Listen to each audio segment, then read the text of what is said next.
हरे कृष्णा। आज के इस वीडियो में हम आपको सुनाएंगे कार्तिक मास की कथा का अध्याय 10, जिसे कार्तिक मास या दामोदर मास में सुनने से भगवान श्री कृष्ण और श्रीमती राधा रानी की विशेष कृपा प्राप्त होती है और जीवन में सुख समृद्धि आती है। व्यक्ति के सारे कष्ट दूर होते हैं, क्योंकि कार्तिक मास श्री राधा रानी का सबसे प्रिय महीना है। ये मास राधा रानी को ही समर्पित है।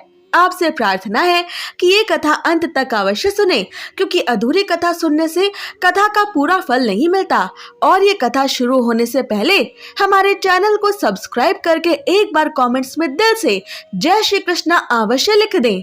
भगवान श्री कृष्ण इस कार्तिक मास की कथा को कार्तिक के महीने में सुन रहे सभी भक्तों की सारी मनोकामनाएं पूरी करें। तो आइए अब शुरू करते हैं कार्तिक मास की कथा अध्याय 10। तो प्रेम से बोलिए श्री गणेशाय नमः। पिछले अध्याय यानी अध्याय 9 में हमने देखा कि किस प्रकार देवराज इंद्र और देव गुरु बृहस्पति भगवान शिव शंकर के दर्शन करने के लिए कैलाश धाम पहुंचे, पर भगवान भोलेनाथ ने इंद्र की भक्ति की परीक्षा लेने के लिए अपना रूप ही बदल लिया। देवराज इंद्र इतने त्रिलोकीनाथ होने के घमंड में चूर थे कि उन्होंने भगवान भोलेनाथ के बदले हुए स्वरूप को पहचाना ही नहीं और उनसे अभद्र तरीके से बात की, जिससे भगवान भोलेनाथ को अत्यंत ही क्रोध आ गया और भगवान शिव इंद्रदेव को अपने नेत्र की अग्नि से भस्म करने चले। पर देव गुरु बृहस्पति जी ने भगवान भोलेनाथ की स्तुति करके उन्हें शांत किया और इंद्र के प्राणों की रक्षा कर ली। तब भगवान शिव शंकर ने अपने नेत्रों से उत्पन्न क्रोध की उस अग्नि को क्षीर सागर में डाल दिया और उससे एक दिव्य बालक उत्पन्न हुआ, जिसका भयंकर रोने का क्रंदन सुनकर देवताओं में हाहाकार मच गया और सभी देवताओं ने भगवान ब्रह्मा जी के पास जाकर सत्यलोक में उनसे प्रार्थना की कि आप इस भयंकर रुदन करने वाले जीव को शीघ्र ही नष्ट कर दें, अर्थात ये हम सब के लिए अकल्याणकारी है। ये बालक कौन था और कैसे इसका संबंध था भगवान शिव शंकर, भगवान श्री हरि विष्णु और विष्णु जी की प्रिय माता तुलसी से, यही हम जानेंगे आज की कार्तिक मास की कथा के अध्याय 10 में। श्री कार्तिक मास की कथा का अध्याय 10 भगवान शिव शंकर की नेत्र अग्नि से जन्मे उस दिव्य बालक का अंत कर देने की देवताओं की ये प्रार्थना को सुनकर भगवान ब्रह्मा जी सत्यलोक से उतरकर उस बालक को स्वयं देखने के लिए सागर के तट पर आए। सागर ने भगवान ब्रह्मा जी को आता देखकर उन्हें प्रणाम किया और बालक को उठाकर उनकी गोद में दे दिया। आश्चर्यचकित होते हुए तब ब्रह्मा जी ने पूछा, हे सागर, ये बालक किसका है? शीघ्रता पूर्वक कहो। सागर विनम्रता पूर्वक बोला, प्रभु, ये तो मुझे ज्ञात नहीं है, परंतु मैं इतना अवश्य जानता हूँ कि ये गंगा सागर के संगम पर प्रकट हुआ है। इसलिए हे जगत गुरु, आप इस बालक का जात कर्म आदि संस्कार करके इसका जातक फल बताइए। नारद जी राजा पृथु को ये कहानी सुनाते हुए बोले। सागर ब्रह्मा जी के गले में हाथ डालकर बार बार उनका आकर्षण कर रहा था। फिर तो उसने ब्रह्मा जी का गला इतनी जोर से पकड़ा कि उससे पीड़ित होकर ब्रह्मा जी की आंखों से अश्रु टपकने लगे। ब्रह्मा जी ने अपने दोनों हाथों का जोर लगाकर किसी प्रकार सागर से अपना गला छुड़वाया और सागर से कहा, हे सागर, सुनो, मैं तुम्हारे इस पुत्र का जातक फल कहता हूँ। मेरे नेत्रों से जो यह जल निकला है, इस कारण इसका नाम जलंधर होगा। उत्पन्न होते ही ये तरुणावस्था को प्राप्त हो गया, इसलिए ये सब शास्त्रों का पारगामी, महापराक्रमी, महावीर, बलशाली, महायोद्धा और रण में विजय को प्राप्त करने वाला होगा। ये बालक सभी दैत्यों का अधिपति होगा। ये किसी से भी पराजित ना होने वाला तथा भगवान श्री हरि विष्णु को भी जीत लेने वाला होगा। भगवान शंकर को छोड़कर ये सबसे अवध्य होगा। जहाँ से इसकी उत्पत्ति हुई है ये वहीं जाएगा।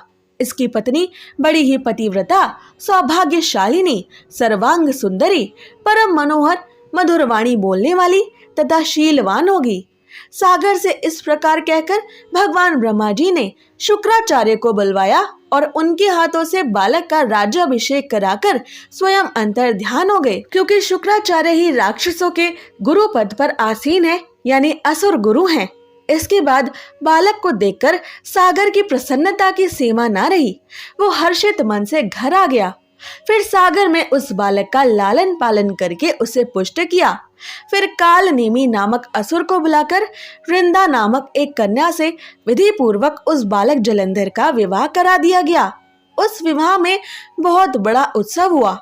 श्री शुक्राचार्य के प्रभाव से पत्नी सहित जलंधर दैत्यों का शीघ्र ही राजा बन गया था। कई स्थानों पर वृंदा देवी के पति का नाम जलंधर की बजाय शंखचूड़ बताया जाता है। शिव पुराण में हमें शंखचूड़ की कथा का वर्णन मिलता है। शंखचूड़ और जलंधर की कथाओं में थोड़ा अंतर है। शिव पुराण के अनुसार प्राचीन काल में राक्षसों का राजा दंभ हुआ करता था, जो कि एक महान विष्णु भक्त था। कई वर्षों तक संतान न होने के कारण राजा दंभ ने शुक्राचार्य को अपना गुरु बनाया और उनसे श्री कृष्ण का मंत्र प्राप्त किया। इस मंत्र को प्राप्त करने के बाद उन्होंने पुष्कर सरोवर में तपस्या की। भगवान श्री हरि विष्णु उनकी तपस्या से प्रसन्न हुए और उन्हें संतान प्राप्ति का वरदान दे दिया। भगवान विष्णु के वरदान से राजा दंभ के यहाँ एक पुत्र ने जन्म लिया। इस पुत्र का नाम शंखचूड़ था। बड़े होकर शंखचूड़ ने ब्रह्मा जी को प्रसन्न करने के लिए पुष्कर में तपस्या की। शंखचूड़ की तपस्या से प्रसन्न होकर भगवान ब्रह्मा जी ने शंखचूड़ को वरदान मांगने को कहा। तब उसने ये वरदान मांगा कि वो सदा अमर रहे और कोई भी देवता उसका वध ना कर सके। ब्रह्मा जी ने उन्हें ये वरदान दे दिया। साथ ही ब्रह्मा जी ने शंखचूड़ से ये भी कहा कि वो बद्री वन जाकर धर्मध्वज की बेटी तुलसी से विवाह करें, जो इस समय तपस्या कर रही हैं। शंखचूड़ ने ब्रह्मा जी के कथन अनुसार तुलसी देवी से विवाह किया और सुख पूर्वक रहने लगा। इसी के साथ कार्तिक मास की कथा का अध्याय 10 समाप्त हुआ। तो प्रेम से बोलिए जय श्री कृष्णा। अब सुनिए कार्तिक मास में तुलसी देवी की आरती, जिसे सुने बिना कार्तिक मास की कथा पूरी नहीं मानी जाती। जय जय तुलसी माता, सब जग की सुखदाता, सब योगों के ऊपर, सब रोगों के ऊपर, रुज से रक्षा कर भव त्राता। जय जय तुलसी माता। बटुपुत्री है श्यामा, सुरबली है ग्राम्या, मैया सुरबली है ग्राम्या। विष्णु प्रिय जो तुमको सेवे, विष्णु प्रिय जो तुमको सेवे, सोनर तर जाता। जय जय तुलसी माता। हरि के शीश विराजत, त्रिभुवन से वंदित, मैया त्रिभुवन से वंदित। पतित जनों की तारिणी, पतित जनों की तारिणी, तुम जग विख्याता। जय जय तुलसी माता। लेकर जन्म विजन्मी आई देव्य भवन में, मैया आई देव्य भवन में। मानव लोक तुम्ही से, मानव लोक तुम्ही से, सुख संपत्ति पाता। जय जय तुलसी माता। हरि को तुम अति प्यारी, श्याम वरण तुम्हारी, मैया श्याम वरण तुम्हारी। प्रेम अजब है उनका, प्रेम अजब है उनका, तुमसे कैसा नाता। जय जय तुलसी माता। जय जय तुलसी माता।